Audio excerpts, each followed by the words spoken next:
I don't know. Like, obviously, I mean, what do we say? What do we say? What do we say? What do we say? Let me tell you what an omen is, Hellas. Have you ever heard of an omen? Although literary Oh. pedants will tell you that an omen can only be something negative. Yes. Okay. Well, this is a good omen. Okay. Well, one, there's a bad omen, and I thought that this was leading up into the election day. We found out election day yesterday that in the hotel I had been storing subs for 3 days that I got from Market Basket before we went down to Connecticut. Yesterday we discovered that that the fridge I had stored them in had been eating them out of. Yes, was unplugged and had been the whole time. And so I thought that's perfect because Trump's going to get blown out anyway, and it's good that I have God knows listeria, whatever it is. You know, fine. I am done here anyway. I don't need. But I survived. And then today something good happened. Alice, are you ready for this? I'm ready. You know how 3 weeks ago I started to do the leaves, and then all the leaf bags that I did in the yard and on the driveway are just like collapsed and on their side, like Stonehenge of leaf bags. Now, I guess Stonehenge is standing mostly. Yes. Stonehenge is in better shape. I guess that's why it's famous. Well, anyway, this is a good thing. Okay. So I have to take my daughter to a play today in Newburyport. Play practice. So I drive around. We've got this little circle you drive around in the driveway. It's more like a hill that's dilapidated. It doesn't matter. It's not a fancy circle. I drive around with my daughter, heading over to Newburyport, Massachusetts. The car catches a engorged leaf bag under the tire well, and I drag it all the way to Newburyport. No, you didn't. And Sally saw this whole thing through her. Was she mortified? Oddly, like not as much When you as she dropped should her have. off? So Did everyone see you with the leaf this bag? thing, I am carpet bombing the road with leaves out of this leaf bag that is in the wheel well the entire time, and I couldn't believe it. And I had such good luck. I've been getting pulled over by cops recently, so I was like, oh no, but nobody was behind me. I'm like, this thing, I could see them being dropped out, like the carpet bombing over North Vietnam in the war, just tumbling out all these leaves, and then. I said, Sally, how's it looking? They're still going out there, right? And she said, yeah. And it was like rooster tailing, just these leaves. And this is a win-win because it's not in my own yard. So this is sticking it back to the man.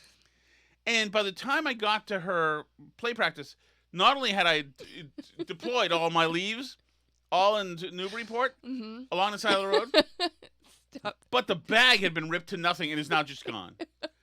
And like that is such a good feeling. It is such a good feeling. Oh, Did man. anything else good happen in the last 24 hours that you can think of? Well, yeah.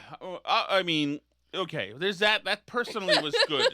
It was edifying. I think most people join the show. Well, It was edifying. I'm not going to speak to what people want to hear on the show. So, with I mean, I didn't see it coming. With the Trump thing, I did not see it coming. Alice and I came to a consensus. This was an abortion election. That indeed the society culturally had been rotted and warped enough so that values in society were Babylonian. Does that work? Now, in fairness, for the people around us that we interact with typically, it was an abortion / democracy / Well, okay, Hitler no, we're election. getting there. We're getting there. Okay. So, Well, no, but what I want to say is that, like, because I don't know, I don't want to feel like we got it wrong necessarily. That was an accurate read on the mood around us. well, right, and it seemed like talk about like herding. You talked about herding, HERDING, which is that in the Patreon or in the normal part of the podcast? That might be in a Patreon. It's very interesting. I think there was herding of opinion too. And consensus, and I was part of it. I just simply, like, I don't go and find anything out. I just listen to what a bunch of people I trust are saying and distill it into my own words, and it's pure thievery generally. But I was hearing that suburban women were getting out there, suburban white women from West Hartford, from Cambridge, Mass, from Dover, Mass, Well, and also as a mode of self-defense, it's good From to have Portsmouth- Right. negative expectations. Right. Well, but that wasn't really what I was doing this time. I had a feeling, and then I thought, okay, that's what's happening now. We've just simply warped ourselves culturally too much, where our values are just freaking off. And I figured that the country was getting Massachusetts / Connecticut values, and so, and then the guy, I did a show in WTIC last night with one guy who thought more of a progressive guy. I think he is anyway, but a good guy named Brian Shackman, and he was saying he thinks Trump's going to win, and he sees Trump shirts everywhere and Trump people everywhere, and they're not shy anymore, which I don't see really as much. Well, I do think there was more of a cultural acceptability with like Elon Musk being for Trump and Rogan being for Trump and Bill Ackman being for Trump and Bridget Fetisi being for Trump. And now I know a lot of those people are not necessarily totally mainstream people, but they're like more mainstream than like Steve Bannon and Jack Posobiec and stuff, right? Okay, Like yeah. so there was definitely like a more sort of regular people being out and honest and saying they were voting for Trump in a way that like made permission for people to like Trump. I guess so. I guess that's the lesson. And so what we thought would be the pincer of having Trump wishing death to Puerto Rico and in wanting to firing squad everybody in on the left, and Project 2025 putting everybody in camps, and just the abortion issue. I thought, okay, that's enough headwinds. I thought that they're going to knock this guy down. He doesn't have a chance. Morgan says the water was warmer this time around. He had friends calling him a racist in 2016, and this time they voted Trump. And like I will say I know a lot more people who decided to vote Trump this time than vice versa, just anecdotally. Oh, no, like I don't know anybody who was like a 2-time Trump voter who was like, you know what, I just can't do it again. Right. Like, who's that person? Like, I don't understand who that person would be. But in order to think that way, and like Morgan is a guy, and I assume that his friends are too, in order to think that way, you would have had to, and this is the big lesson. This is why the media today is saying, obviously, Americans are not listening to what we're saying because we've told you he's a fascist. We've told you that he's going to have tribunals for his generals. We've told you he's going to fire everybody in government. We've told you that he's going to have concentration camps. We told you that. But you're not listening because mostly Trump voters, you care about the fact, one, you're misogynist. Blacks and Hispanics are misogynist. They're saying that. And for the rest of you, the whites are just worried because people with less white skin are encroaching in the neighborhood. And they're saying that must be why. Because we're the smartest, most credentialed media there is, and they're not listening. So it's got to be a deficiency that they have. And like they're totally missing what is happening out there. And the fact that Joe Rogan is Larry King times 5 million. And they're totally missing that they've been usurped now. These traditional media has been usurped completely. And by the way, the big voters, by the way, big adopters are Joe Rogan's age. Joe Rogan's a Gen Xer. And so these Gen Xers are saying, oh, this guy, I remember him. He's my age. He's my... And they're getting a total different stream of information. They're getting more thoughtful, long-form talk, and people are getting informed in a different way. Because otherwise, if you're just somebody from a good Democrat who listens to NPR, you would never be able to fight through to find the truth about things. You get too many inputs, and the yard signs and all this stuff. It's like too much, which is why it's a blessing that this was a landslide, because he's got the popular vote. And he's won the election, obviously. And there are some people who are just broken, and that's just like over, and that's fine. But like for up the street where the It's About Madam Time house is, and which may have a hate is not great sign. I think the landslide has changed them, because they now have a table out there with treats for people saying, between us is mostly love. Which is somebody... No, I think that's somebody actually doing, and this is not widespread, but I think that's somebody actually doing introspection and saying, maybe I had it a little wrong. Doesn't happen everywhere. Yeah, I mean, I don't know that that's the case, though, because maybe they're just trying to be kind to the other people around them that they assume are suffering like they are because of the horrible thing that just happened. It's hard to totally say because most of the posting I was seeing from my liberal friends was not very introspective. No, At least not yet. Like, maybe it'll take them time to get there. But some of them just seem to have, like, locked themselves out. So it's either, like, people that I know or...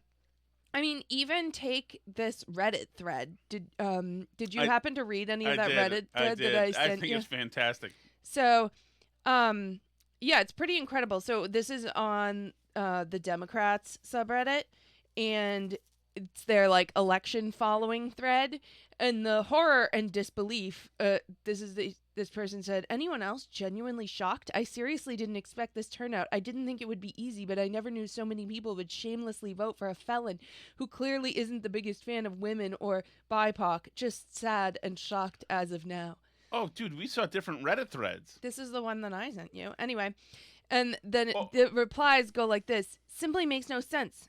Trump will start the deportations. Latino vote increases. Republicans vote for Kamala to save democracy. GOP votes increase for Trump. Right. Trump, no healthcare plan, no economic plan, just a bunch of BS concept plans. More votes for Trump. How? They go on, seriously, it's going to be tough to wade through the analysis, but this is hard to understand. The cynic in me wonders a little, given Trump's lack of campaigning and little secret or whatever he referred to. The more likely reality is just frightening to accept that people are just dumb, poorly educated, and want to make others suffer even at their own expense. Well, and it's funny because I was kind of watching along this weekend. It's like my pump-up thing. That Nicole Shanahan ad, the really inspiring one. And, like, it's so backwards. And if they just looked at or listened to people around them and saw what the Trump campaign was really about and what people felt about it and why are you voting for Trump? Like, they do these voter interviews at the exit polls, but all of them, you could tell the journalists were, like, talking to Trump people and, like, trying to berate them. Right. Like, they talked to this one girl who was, like, a Puerto Rican girl who hadn't previously voted, and she was voting for Trump because she thought he was, like, better for the country and the economy and stuff. And the person was like, didn't you hear about the Puerto Rico garbage comment? And she was like, well, yeah, I don't love that, but, like, I think I'm still going to vote for Trump. And they were like, don't you care? It was, like, not a normal voter interview. And it's like, they don't see. It's funny because they're thinking here, like, oh, people are just so uneducated. How could they vote for a convicted felon, fascist, on and on and on. And I'm like, if they ventured outside once in a while and, like, looked at what other people were saying, they would realize that this is a joke on the right. That, like, the Babylon Bee has articles that are like, in Hail Mary attempt to ditch Trump, like, media calls him Hitler. Like, they do this, like, election plan is to call Trump Hitler. And everybody goes like, well, have you tried calling him a fascist? Like, that will work this time. Right. Have you tried pointing out that he's a felon or saying that he sexually assaults women? Because they repeat this stuff all the time, and it clearly has not made the impression that they wanted to have. And instead of asking people the reasons why they don't take any of this seriously because it's so clearly fabricated, they realistically just, it's like they can't imagine that somebody could have absorbed that information from them and come up with a different point of view. It's kind of, it reminds me of the democracy polling exit question, because early in the night they were all optimistic because the biggest bad news? I can't find the sandpaper. It's okay. I'll find it. I know where I put it. So basically, it reminds me of this polling exit question. They asked people what their biggest issue was, and they were all excited because a plurality of voters said democracy was their biggest issue. Right. And that a bunch of voters said that democracy was under threat and stuff. And of course, they interpreted that to mean that people are voting on the basis of January 6th or something, which, I mean, I assume some crazy liberals are.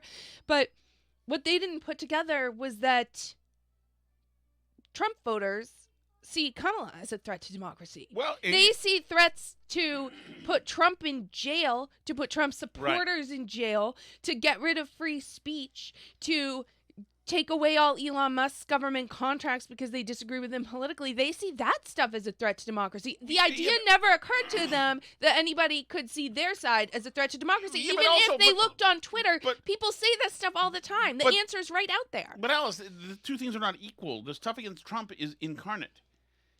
It is in existence. Yeah, it's real. It's real. Yeah, he's been cuffed. He's had his mugshot taken. He's been in the dock. Now, today they broomed all the federal charges and the Jack Smith stuff, and they said, sayonara, it's not going to happen. He's not going to... among other things, of course, it's all nonsense. All of these things are going to go away. He's going to be sentenced in New York for the thing in a second. That's all going to go away. What should happen is that all of these pursuers should be investigated and arrested and put in jail. That's what should happen. But listen to this. This is a good Reddit Of response. course, and, by the way, I said this to someone else today because I was slightly in shock at the sort of the crying and whining from all these people on Facebook that literally these are the exact same people that posted all thrilled when he was almost assassinated and we're like, darn it, how did he miss? Like, these are the same people that fantasized for years about Trump being taken away in handcuffs and throwing him in jail. Literally. They literally watched Maddow every day and were cheerleading for him to be arrested, thrown in jail. They were excited when they thought he might be assassinated. And then they turn around and on social media when he wins the election, they immediately go, let's be gentle with each other today. You know what? We're really hurting and everyone should be sensitive to that fact. Like, excuse me? Why do you get that? You were trying to have people who agree with me thrown in jail and killed. And totally. And now, like, you are upset that somebody else might be happy Trump won. They can't handle it. Our local Facebook page had to kick somebody out because they were posting celebratory posts. Obviously, to be annoying, but still, they were posting celebratory posts.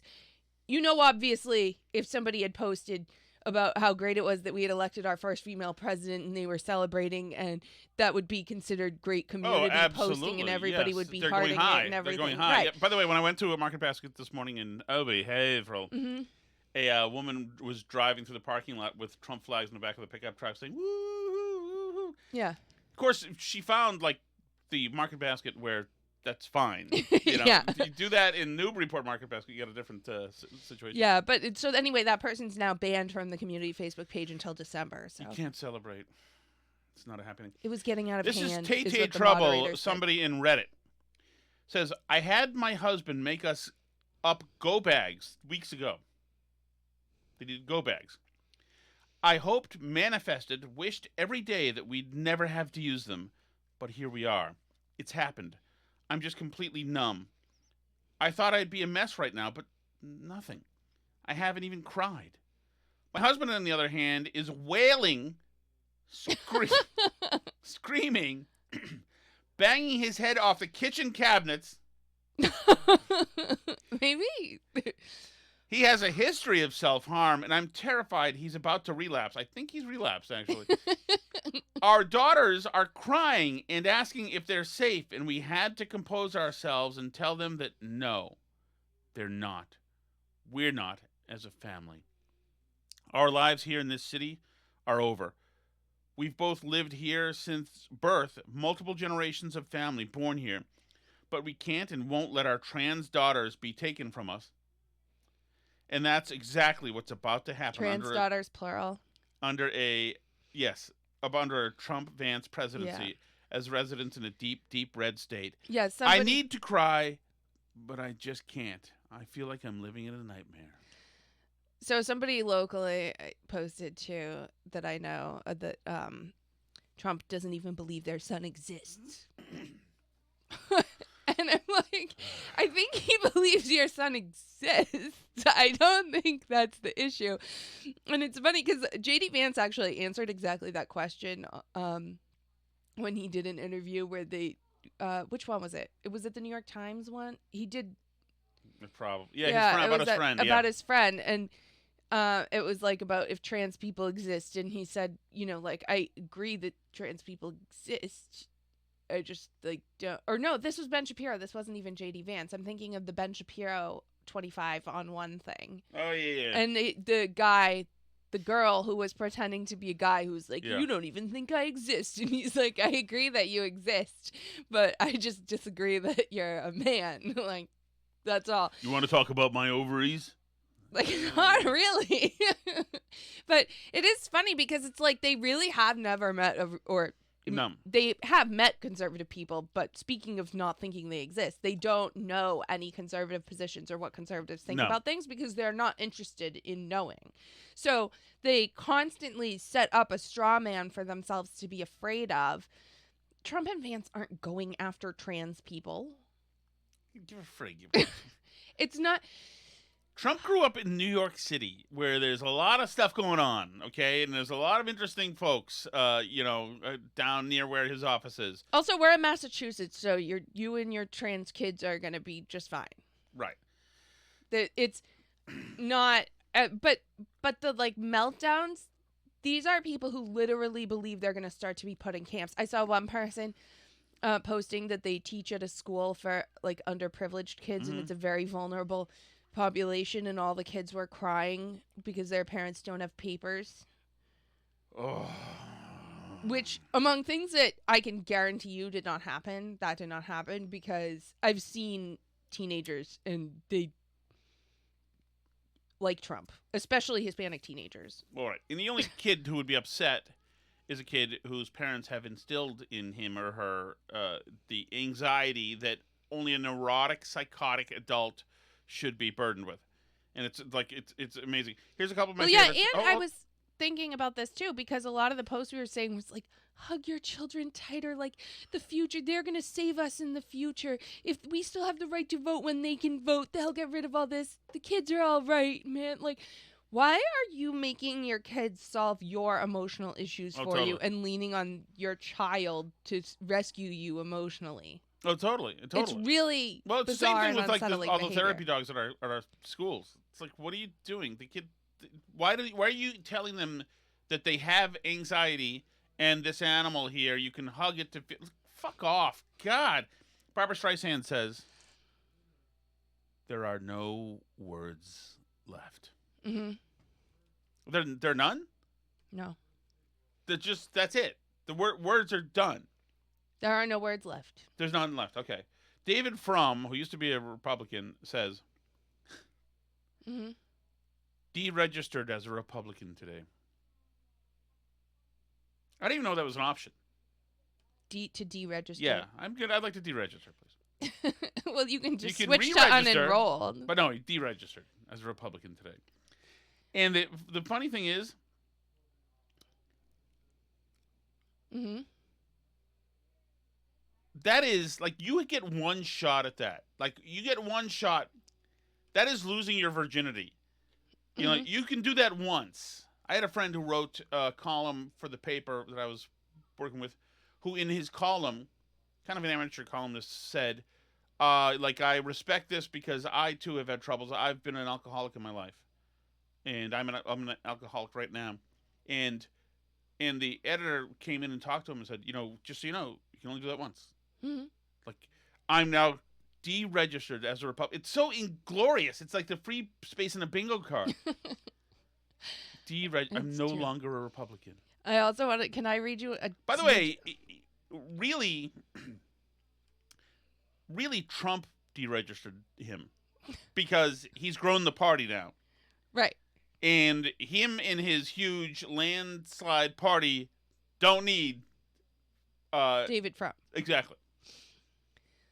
This is an incredible article that I assume was written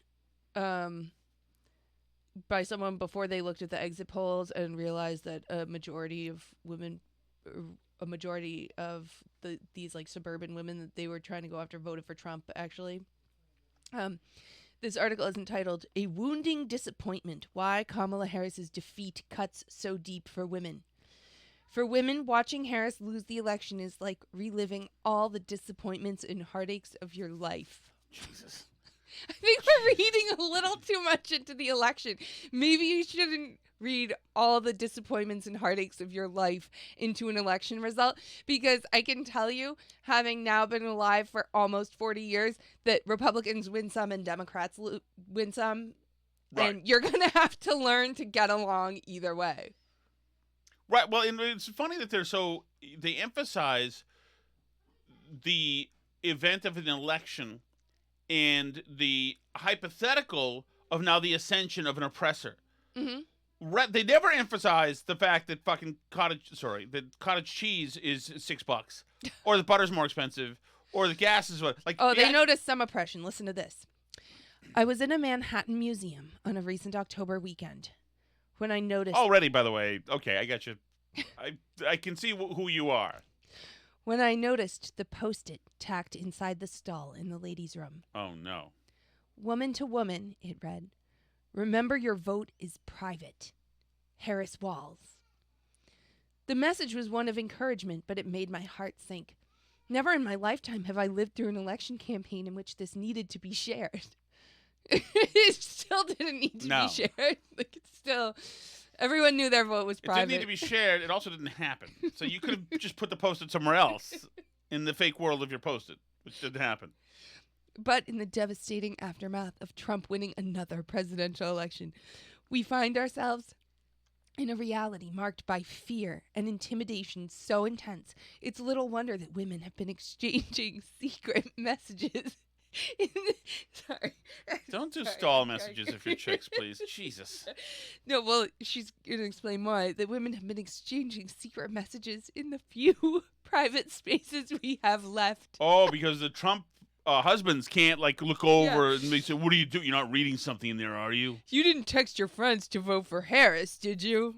Give me your phone."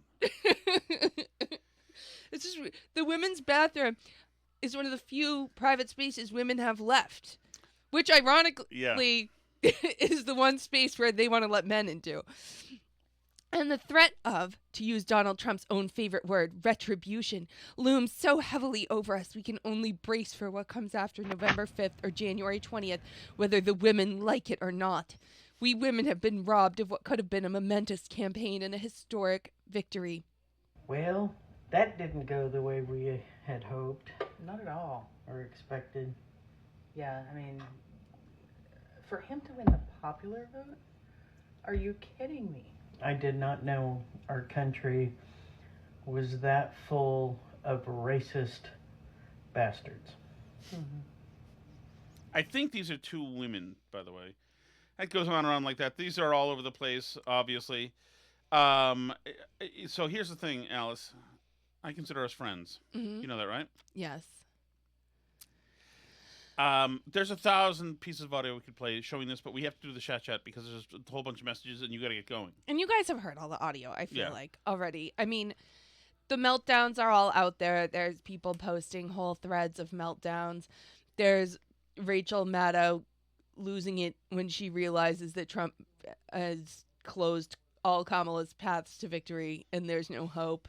There's Jake Tapper asking John King to show him the counties where Kamala is running up from Biden in 2020. And that's a he's good like, one, yep, actually. I can pull that. So you asked, are there any places that the vice president is overperforming Joe Biden in 2020? So we could show you that as well. We just bring that out here. Harris overperforming in 2020. Holy smokes. There you go. It's blank. So let this go away and see if there's anything on the east side there.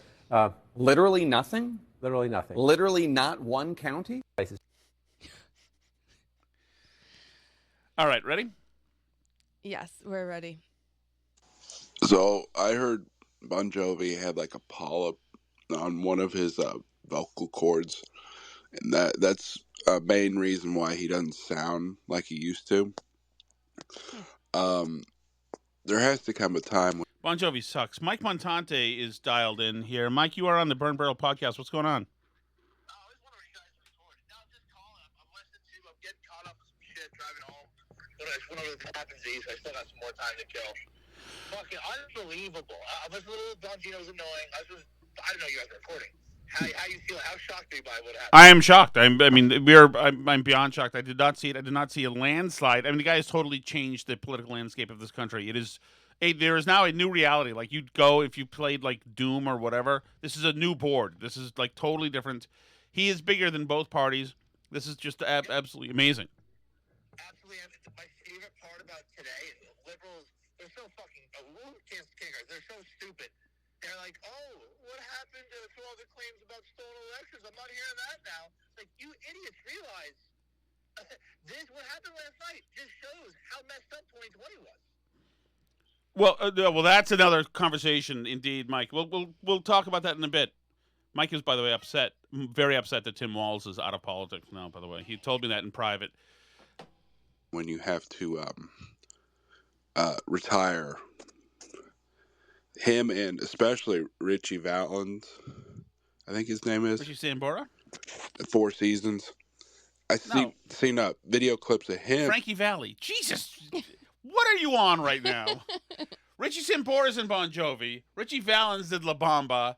And Frankie Valli is in the 4 Seasons.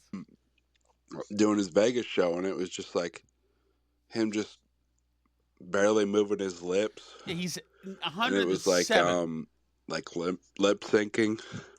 I do like this. This is Justin's message from yesterday. This is where he was at.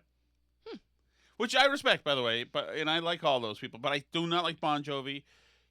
All high school chicks loved him when I got zero action, so I hate him for it. And I don't like Living on a Prayer. I don't let my kids listen to it. I mean, they have more leeway for that than Oasis, but no. Hey guys, Paul in the car. Hey, Paul. First of all, sincere apologies. That message I left you guys for the last show was pretty bad. I sound like I'm half drugged up and out to lunch. And do you remember it? I don't remember. Our minds are blown right now, Paul. We are both dead inside. We don't remember, but I assume it was I slept good. like 2 hours last night. And I assure you I wasn't, so I don't know what the hell's going on there. So I apologize to myself and everyone that had to hear that. Secondly, today, I of course waited in over an hour long line in my town. I guess I'm now flip-flopping myself. I felt pretty energized and excited today. I mean, not to vote, not in that manner, but the people there and the sense that I was getting was that things were looking pretty good for our side. So who the hell knows? It's still a long night. Well, we know now. I did take your comments from the episode that we will have an idea about a couple of critical states early, but I mean, Jesus, it was in Nevada. Else, we demoralized voters. Paul isn't right down in the gutter in this one, probably. Okay, but he is right. This was, and by the I way, was right yesterday that at I this did time. say to watch Virginia and North Carolina early, and that if Virginia was even anywhere close, that was a bad sign for Kamala, and that turned out to be very prescient of me, I must say. Oh, please. Nevada or Arizona, or somebody was saying, I think Nevada was going to take a week to count, or Maine.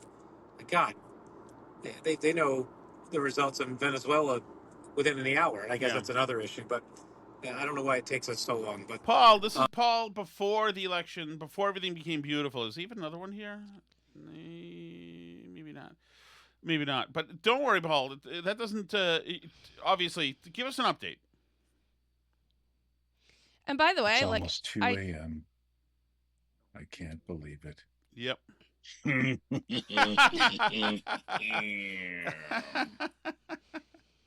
I know, man.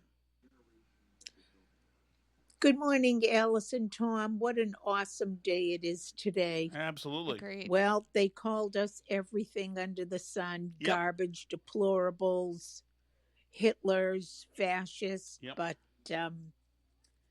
I don't know how he did it, but he did it. Definitely not with the help of Massachusetts or New England. No. Anyway, I have 2 daughters.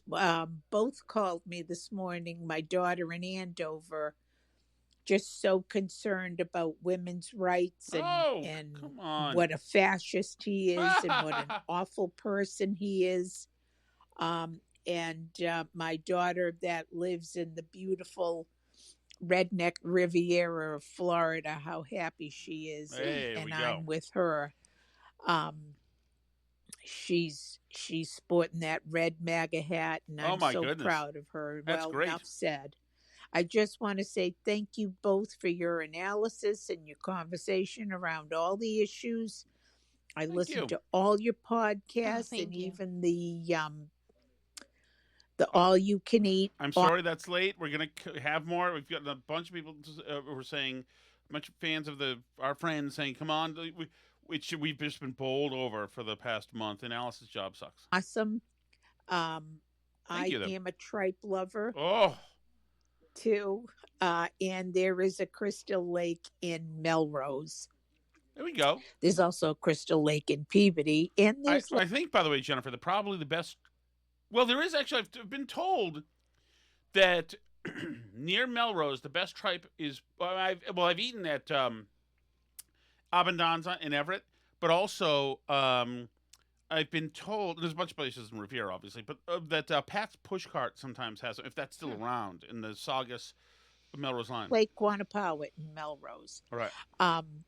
I'm so happy, and I'm going to feel so much better about getting on an airplane and flying to Nashville to see my youngest daughter. Here we go. And I'm so happy, and I'm enjoying watching CNN so I can just laugh and watch them sweat. I didn't watch them prior to the election. They made me so anxious and nervous and angry, but it's good fun watching them now. Mm-hmm. Anyway, God bless. Thank you so much for everything. Take good care of yourselves and those beautiful kids. Thank you. And talk with you soon. Bye. Awesome. I'm thrilled to hear her so happy. Such joy. Yes. Actually, that's joy, Alice, right? It is joy. And it's funny because I feel like as conservatives, we have to, living here anyway, we have to like hide that we're happy. Yes. To avoid hurting the feelings of everybody around us. Yes, we have to be the caretakers of the people who have been clawing and scratching at us for 4 years. Yeah, because we were posting like memes in the family group chat like prior to the election, but once the results came in, you notice nobody's posted anything about the election at all because some people... Oh, what a beautiful day this is. Here we go. We don't have to worry about the Obamas, the Clintons, the Bidens, or the Pelosi's anymore. They're done. Their day is over. And even better, we don't have to deal with cackling Carmela Harris and Tampon Tim anymore.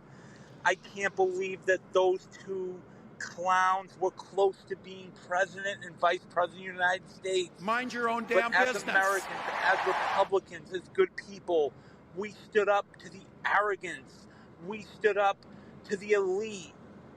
And we fought back and we said, you know what? Donald Trump is who we want. Mm-hmm. And now we have him and J.D. Vance and Tulsi and Elon and Tucker. There we go. And Vivek and so many others that are just going to transform this country into what it was 4 years ago when Trump left. It is time to make America great again. This is unbelievable. What a great day to be an American. Take care. Here, here. It really, really is. Here, here. By the way, speaking of cackling Kamala, how rude is it of her that she couldn't show up for her supporters and sent them home last night? Did they? I know. I mean, Yemi Elslinder, or whatever her name is, she was like reporting that the campaign told her that they only prepare to like stay strong. We're not going to know the results tonight. Speech. Right. They didn't have anything for any other scenario. Yeah, well, much like the Hillary thing. We did it, Habibis. Here we go. My heart is so full today, and I just want to savor this moment before we talk too much about analysis and rehashing and even spiking the ball. I want to say, first of all, glory be to God. I told y'all that he was not done with his ordained nation yet. Second of all, I want to say how happy I was to be able to tune in to Tom's radio show the last couple days. It brought me right back to the halcyon glory days of talk radio around here, because I never have time to hear that. Particularly Tom's interaction with his very smart and very entertaining callers. That was just awesome. Thank you. It had me thinking all day about our late, great Jay Severin and Rush Limbaugh and even Imus in the morning. And I hope wherever they are, they're having great joy and savoring this as well. And I want to raise a glass to those legends. Here, here. Excelsior. Love you. Bye. Absolutely. Excelsior. Yeah. Oh, Joe Severin would have been absolutely gloating it out. Oh, yeah. He was great. Oh, man. I only slept a few hours. Yeah. I got to say, I couldn't be any happier. I'm going to be drinking coffee today like Alice. Yeah, no, she was too. We both were. I got to tell you that. That's past the point of coffee working. I also 2 nights before that didn't get enough. I got like 2 hours of sleep because of the baby had an issue with the other. I got to tell you that it was like the election. You know, you'll hear sometimes microphones or something sometimes will clip out when the signal's too strong. You won't be able to hear it. Mm-hmm. And so if I was to scream into this microphone, it would clip out at some point. You wouldn't be able to hear. So a lot of times with the live bands, you'll hear them hit the distortion pedal, but you can barely hear the guitar because it's too strong. The overdrive is too strong. To me, that's what this is. This election result is just too. It's not really real still because it's too unfreaking believable. It's too like epic in a sense. And it almost feels like, not to scare our liberal friends and neighbors too much when I say this, but it feels like more optimistic because it feels like there's nothing in the way to stop Trump this time, which I know is what everyone on the left is afraid of. But do you know what I mean? Like, he's not going to be stymied by the Russiagate stuff. He like understands the levers of being president better now. He has people around him who understand the assignment and who are excited about, to not be corny, but making America great again. You have like people who are in industry, people who do things, not just like the same swamp creatures from DC, right? Like, and Trump, he doesn't have to worry about re-election now. So he's not like thinking about like politically how is this perceived or whatever, right? He knows what he's doing. He like gets it now, sort of how Washington works and all the swampy people and stuff. And like somebody like Vance, who totally gets why they're there and what people want from them and understands Trumpism. I don't know. I just think it's so exciting and great, like to have such great people on board with the mission. Yes, and ready and to also go. I think it's time to put the freaks back in the box. Yeah, and I think that there's a chance that they'll see this movement and this tsunami and say, okay, like Deb Halal, the Interior Secretary, whatever she is, will say, okay, time to get rid of my Indian costume. They don't have any more time for this. It doesn't work anymore. And they used to be in a box. Like George H.W. Bush used to call these environmentalists who used to spike trees, etc., environmental wackos. Yeah. And like they rightfully felt like wackos. And they knew they were wackos. But we've mainstreamed them and like freaking Rachel Levine. Yeah, we put the lunatics in charge. Freak out of here. Sam Brinton, get the freak out of here. Yeah, it's like... No, and I saw somebody else post something like that. Like, we're going to remember the Biden administration as, like, this weird fever dream. Yeah, with all these, like weird trans people, like, topless at the White House, crack in the White House. Yeah, you invited them in. Okay, whatever. There you go. Like, we have cocaine there. We have Hunter doing... you're trying to pass him off as an artist. Like, Karine Jean-Pierre, we're treating Karine Jean-Pierre as a serious person. That's another thing, by the way, like that the White House didn't say anything. I mean, I guess they wanted to let Kamala do it, but the like weirdness of not having any statement on the election from the sitting president for like 24 hours almost. I guess maybe less than that, but the electricity has been drained immediately.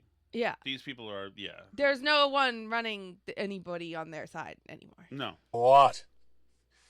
I cannot wait to go to work and see what my woke liberal company has in store for us. If they have a statement on the election, because sometimes they've done that in the past, I'll call you guys and leave you what part of what the statement says. But I couldn't be any happier. I'm very excited. The Senate, the House, presidency. And you know what? This is not a loss for Massachusetts, because when these things happen, the pressure is put on those lefty states. So let's just hope that it's a lot of pressure and it forces people to open their eyes. I'm so happy. Absolutely. I'm so happy. And also, remember, Trump won suburban white women. Right. And these are the people these are tried and true. Not the college degree ones, they kept assuring us Right. on MSNBC, but the non-college white women especially, and overall white women. Yeah, Joy Reid was having a meltdown. She was like, we keep asking white women to show up for us, and they keep, like, letting us down because they're whatever. It's like something about intersectionality, but she was ranting bizarrely. The View also, Sunny Hostin was falling apart. I was the first person in my family to blah, blah, blah, blah, blah. Or to, like, not have my rights, you know, to have full civil rights, I guess was what she said. And I'm like, didn't you do Finding Your Roots and discover that your ancestors owned slaves? Right. I would say that they had full civil rights. Like, if we're playing this game where we get to wear our ancestors' oppression as a shield, like, I don't think you get that one anymore. Hi, Steve from Merrimack. Hey, Steve. Just an observation. Anyone else out there thinking that maybe the Doug Emhoff, Kamala Harris marriage may be on the rocks right now, given the revelations of the campaign trail? I would not be shocked if in 6 months those two are divorced. But that's just me. The hitting a person? The hitting is... That was years ago. Well, no, but... But the revelations... Oh, I see. The revelations coming out while she's on the campaign trail that he was hitting exes. Well, yeah, that's... Don't you think that would cause tension in the relationship? Like, if I were running for office and people started to come But they knew about that when she was hired the first time. But I do think that yeah, they didn't need that because they had to... except for when there was a Jewish situation, they holstered him because they couldn't have him out there. But I also think that between that on her left and, like, on her right, having Tim Walz, you've got... One is disinterested in women, and one gets pissed off at women, angry, jealous, and hits them, and treats them like hell in the office. In his L.A., like, movie... Smarmy a-hole. Yeah. Just watched Mrs. Emhoff give her a concession speech, and I'm just still watching it. People are crying. It's so great. This is our day. I've been up since 2 a.m. and I am not the least bit tired. Oh, I could do this for the next 5 days. Anyway, she gave the best speech of her life. It was not just because it was a concession speech. That's what I hear about it. It was the best of her life. I saw a little bit of I mean, it was good. Her delivery and the way she talks is, like, made for that. It's made for, we are who we are when we live our highest ideals, and the bright light of America will never, like, whatever. But that's, like, the one thing she can do. Do you know what I mean? Yeah. It's not made for answering policy questions, No. that type of delivery. But if you're going to give a soaring speech about how the light of America has not gone out and you need to keep fighting for liberty and freedom or whatever, then, you know, then it's good for that kind of, like, pausing and thoughtful delivery. I mean, like, that's what she's good at. Yeah, it was a pretty good speech, but yeah, they were focusing in on the crying people. Tim Walz was crying. Was he? He looked like it. He was. It was clear. It was coherent. It was not combative. It was a little bit conciliatory. It was somewhat compassionate. I remember I saw part of it where she says, when you get beaten in an election, you admit defeat, and you move on. It's like, no. You got beat 400-10, so you have no choice. Believe me, there are lawyers all around you who want to contest stuff, but they're like, we can't. There's nothing to do here. Yeah. Very surprised. I'll give her credit. She barely went off script. She kept it pretty much short to the point, and then walked away. Although I do feel bad for one person. That would be Doug Emhoff. I know how much he wanted to be first cuck, and that'll never happen now. Goodness. Hey, Tom, just curious, in your secret chat thread with Tim Walz, what's his plan?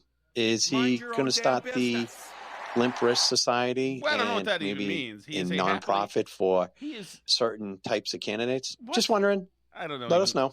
Know what that means. It's a scurrilous ridiculousness. Tim Walz is Coach Walz, I call him, by the way, Alice. You know, he's a big football coach. Did you know that? Mm-hmm. He knows all about football. That's right. That's he knows why he can it's relate. The final quarter. Which is totally a thing that you'd say, I think, if you know about football. The final quarter is just go time.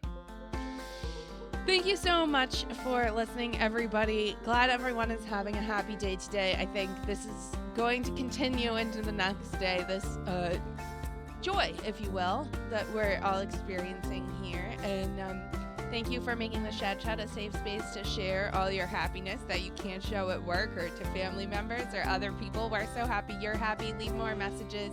And tomorrow we'll live stream to everybody. C'est La Vie. Check one. Check 1 2, check 1 2, check 1 2, check 1 2. Should I begin the program? Just making sure I actually see us here. Because I started the stream, but I don't. Sometimes the delay is a bit long. Program? Just making sure I actually see us here. Because I started.